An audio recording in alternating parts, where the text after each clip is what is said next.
Très bien. Alors maintenant, correction de, dans la fiche 2, l'exercice 16 et 17. Ces deux exercices-là. Allons-y.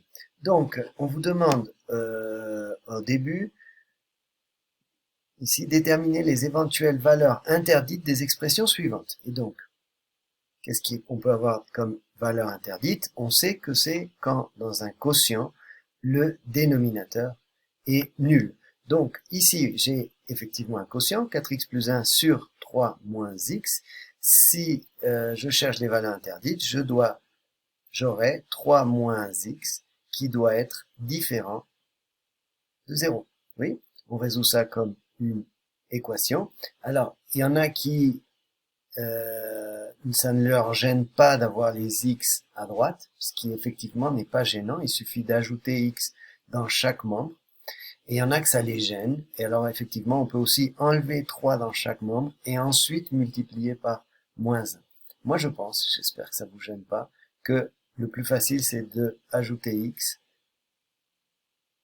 parce que en une seule manipulation, j'ai 3 moins x plus x, le x y part, il me reste 3, et de l'autre côté, 0 plus x, et ça fait x. Et directement, j'ai, en lisant de droite à gauche, que x est différent de 3, non? Et donc, j'ai une seule valeur interdite. Voilà. Je pourrais presque l'encadrer, je pense. Comme ça. Très bien. Allons-y pour le deuxième. Ici, j'ai 5 moins 3x plus 1 sur x facteur de x moins 2. Alors, est-ce que j'ai un quotient quelque part? Il est évident, c'est celui-là. Est-ce que le 5 il gêne? Rien, et lui, il n'a pas de valeur interdite, on fait une soustraction, là, il n'y a pas de problème. Donc, je sais que dans un quotient, la valeur interdite, c'est que le dénominateur, x facteur de x moins 2, doit être différent de 0. Et là, c'est comme dans les équations. Qu'est-ce qu'on remarque? J'ai un produit de facteurs qui doit être différent de 0. C'est la même chose que si on cherchait quand est-ce que ça vaut 0. Et donc, un produit de facteurs est nul si l'un des facteurs est nul. Ça revient à dire qu'il faut que x soit différent de 0. Parce que si x serait égal à 0, ce produit serait nul. Et il faut aussi que x moins 2 soit différent de 0. Et donc, là, ça y est, on a une valeur interdite. Et ici, il suffit d'ajouter 2 dans chacun des membres, et j'ai x différent de 2. Et donc, pour cette expression, deux valeurs interdites, x égale 0 et x égale 2. Ça va? Facile, non? Pour le petit c, j'ai cette fois-ci deux fractions, deux quotients. Pour chacun d'entre eux, il va falloir que le dénominateur ne soit pas nul. Donc, je me retrouve avec une première équation x plus 4 qui doit être différente de 0. Je soustrais 4 dans chaque membre. X plus 4 doit être différent de moins 4. Et pour la deuxième équation, 2x, le deuxième quotient, pardon, 2x moins 5, lui, doit être différent de 0. Le dénominateur ne peut pas être nul. Ça me fait 2x différent, j'ajoute 5 dans chaque membre, et finalement, je divise par 2, 5 demi. Et voilà, j'ai mes deux valeurs interdites pour cette expression. Oui. Et les deux sont interdites, c'est-à-dire je peux pas dire, ah oui, mais pour elle, je peux prendre 5 demi. Bah oui, mais si là, on choisit x égale à 5 demi, là, ce sera pas possible. Donc, comme on remplace partout, les deux valeurs sont interdites toutes. Et le dernier cas, 3x plus 1 sur x au carré plus 1, j'ai un quotient. C'est quoi la règle? Il faut que x au carré plus 1, qui est le dénominateur, soit différent de 0. Oui. Et là, oula, comment on fait? C'est du second degré, moi je ne sais pas faire. Ah oui, mais peut-être qu'on peut factoriser, on va essayer. Ça ressemble pas à la troisième identité remarquable? Non, effectivement, c'est pas la troisième identité remarquable, parce que j'ai pas une soustraction. Non, j'ai bien deux carrés ici, mais il n'y a pas un quotient. Réfléchissons. Un carré, lui, il est toujours positif ou nul. Non? Ça peut, si je prends x égale à 0, ça peut être égal à 0. Donc, x au carré, lui, pourrait être nul. Mais ensuite, il est tout le temps positif. Qu'est-ce qui se passe avec x au carré plus 1? Ça va être toujours plus grand que 1. Et en fait, si c'est toujours plus grand que 1, ça veut dire que c'est, lui, strictement positif.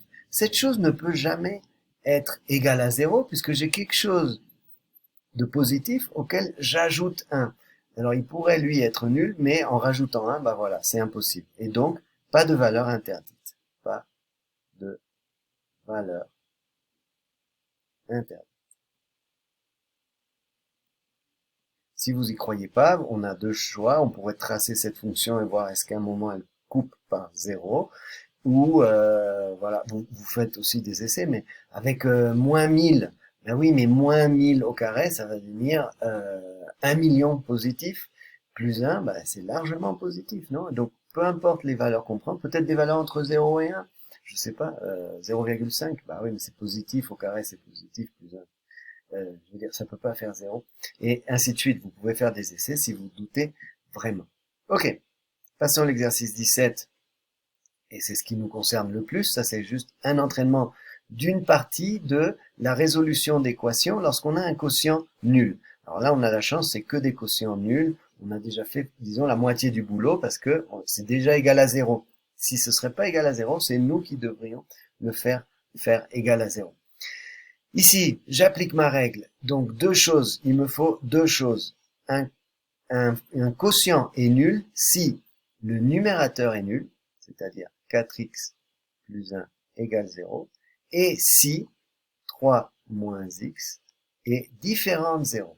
Voilà. C'est-à-dire que j'ai une valeur interdite et je résous uniquement le numérateur égal à 0. Voilà. Et donc, ici, c'est pas dur. Pour le dénominateur, je passe, ça fait moins 1. Je divise par 4, ça fait x égale à moins 1 quart. J'espère que vous arrivez peut-être à le faire rapidement comme moi. Et ici, pareil, je fais plus x et j'obtiens x différent de 3. Et voilà. Conclusion, ma solution, ce n'est pas ma valeur interdite, et donc j'ai une seule solution pour cette équation-là, c'est moins 1 quart.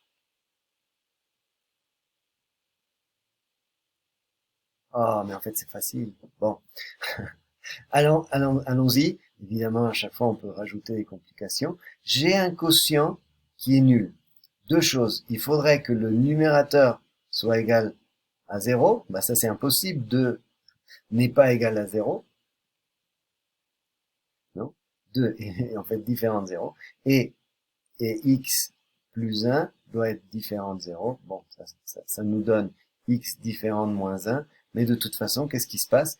Ce quotient ne sera jamais nul.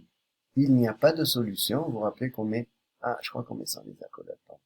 Les solutions, c'est l'ensemble vide. Parce que 2 divisé par n'importe quoi, ça peut pas faire 0. Ça fera toujours des nombres de plus en plus petits que 2. Même peut-être qu'on peut prendre des nombres négatifs ici, non? Il y a un nombre négatif entre 0 et 2, mais on n'arrivera jamais à 0, non? Peut-être qu'on prend un nombre énorme, 2 divisé par 1 million 1, et c'est vrai qu'on se rapproche de 0, on obtient un nombre très très très très petit, très proche de 0, mais on n'arrive jamais à 0. Très bien. Troisième cas, x facteur de 3x moins 9 sur x moins 2 égale 0. Donc, mes deux choses, x, c'est un quotient égal à 0. La règle, c'est le numérateur doit être nul, mais le dénominateur ne peut pas être nul. Oui, il ne peut pas être nul. Ça me donne quoi? Ah, ici, j'ai un produit de facteurs nuls. Ah, dis donc, j'applique toutes les règles. Hein. Ça veut dire que x est égal à 0, ou 3x moins 9 est égal à 0. Et ici, je passe le 2 de l'autre côté. Bon, j'ajoute 2 dans les deux membres, et je trouve que x doit être différent de 2. Ça me fait, en bilan, j'ai x égale 0.